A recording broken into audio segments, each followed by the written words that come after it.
পৃথিবীতে এখন ভালো মন্দ, সফল ব্যর্থ এর মানদণ্ড ভিন্ন হয়ে গেছে।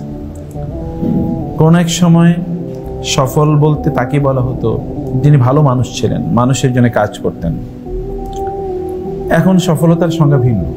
সফল মানে হচ্ছে যে আত্মকেন্দ্রিক, যে কেবল নিজকে নিয়ে ব্যস্ত আছে, যে কেবলমাত্র কিছু তথাকথিত সম্পদের মালিক, মানুষের প্রতি তার কোনো দায়িত্ব নাই, এমনকি তার নিজের আত্মীয় স্বজনের প্রতি তার কোনো দায়িত্ব নেই। সে কেবল নিজের জন্য বাঁচে, তার অন্যের প্রতি না আছে কোনো অনুভূতি অথবা অন্যের প্রতি না আছে কোনো অবদান। এটা একটা ভয়াবহ একটা ডিজিজ। এই সভ্যতাকে ধ্বংস করে দেওয়ার জন্য এতটুকু যথেষ্ট। দেখেন না জাতীয়তাবাদ মানুষকে কিভাবে করে করে খাচ্ছে। এই দেশ ওই দেশের উপর আক্রমণ করবে, এই দেশ ওই দেশের সম্পদ লুণ্ঠন করে নিয়ে যাবে।